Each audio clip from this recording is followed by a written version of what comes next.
This slide gives you a historical overview of gangs in the past century. As you can see, 100 years ago, gangs were essentially transitory social groups. It was considered somewhat of a rite of passage in the city for a youth to be part of a local gang.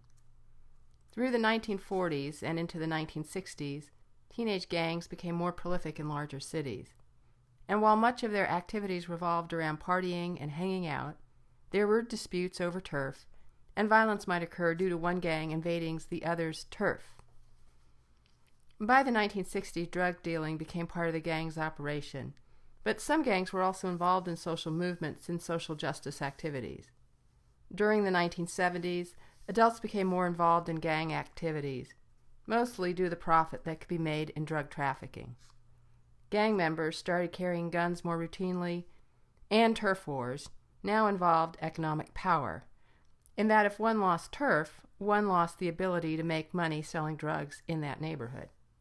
Disputes became increasingly more lethal. During the 1990s, the number of gangs exploded in the United States, spreading from the major cities to some moderate-sized urban areas, small cities, and even small towns. Since 2000, the number of gangs is on the decrease, though some ethnic gangs have skyrocketed, and gangs have also spread worldwide.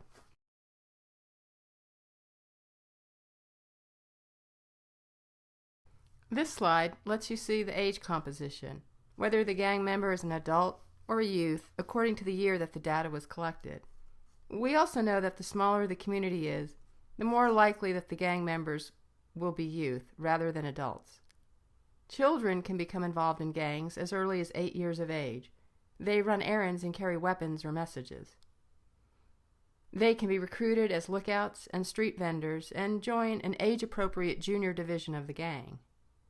Gangs have long known that the younger members are invaluable, as their age often protects them from the harsher realities of the adult criminal justice system. This slide considers the racial composition of the gang members. According to the 2008 National Gang Center survey, 50% of all gang members are Hispanic, Latino, 32% are African American, and 11% are white, with 8% being classified as other.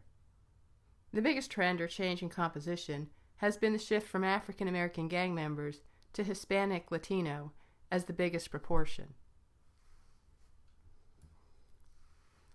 Gang membership tends to be fluid. It shifts and changes. According to J.D. Vigil and J.M. Long, there are 4 basic kinds of gang members. The regulars, who are strongly dedicated and attached to the gang and have few interests outside the gang. The regulars are hardcore members of the inner clique who make key decisions, set standards, are the key recruiters, and enforce the sanctions against violators of group norms. Peripheral members are also strongly attached to the gang, but participate less often than the regulars because they have other interests beside the gang. Temporary members are marginally committed, joining the gang at a later age than the regulars and peripherals, and they also tend to remain in the gang for only a short time. And situational members. These are very marginally attached. Generally, they participate in only certain activities, and they avoid violent activities whenever possible. Street gangs' clothing, colors, and hand signs have traditionally been held sacred by the gang members. In the world of gangs, warfare can be triggered by the way someone wears his hat, folds his arms, or moves his hands. Gang identity includes codes for dress and behavior. Each gang has its own secret handshake and hand signs. Rival groups sometimes display the signs upside down as a sign of disrespect. A constant feature across history is the idea that group members must be loyal to the gang, meaning that you must not reveal information about the gang to anyone outside the gang, never talk to the police about gang activities, do what you're asked to do, and respect others, especially the leaders. A violation of these norms is usually a beating on the first violation, and a second or third violation may result in the gang member being killed. In urban settings, street gangs have become quasi-institutionalized and compete for status and authority within schools and other social institutions. Violence in schools and nearby neighborhoods has encouraged students to seek protection in gang membership. Youth hope that wearing the proper color and styles of clothes and flashing the correct gang sign will keep them safe. Urban gangs are sometimes able to effectively take control of schools, which permits them to collect fees from other students for the privilege of attending school, traversing the corridors, and avoiding gang beatings. Gang formation and retention depends on key elements. Gangs have to recruit new members in order to sustain the group.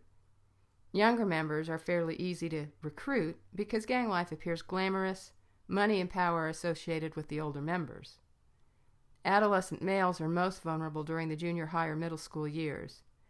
It's very difficult to live in a neighborhood that has an active gang, even if the family ties and relationships are supportive.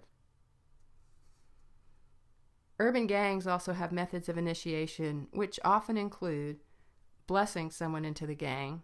Usually this is done when there are older family members already in the gang. A new member may be jumped into the gang, meaning that he has to fight an older member. And females are usually initiated through providing sexual services for male gang members. New members may be required to participate in illegal acts as well, such as theft or larceny, assist in trafficking drugs, or with drive-by shootings. And sometimes new members are required to commit a gang-assisted murder, being blooded in. However, this is very uncommon for today's gangs.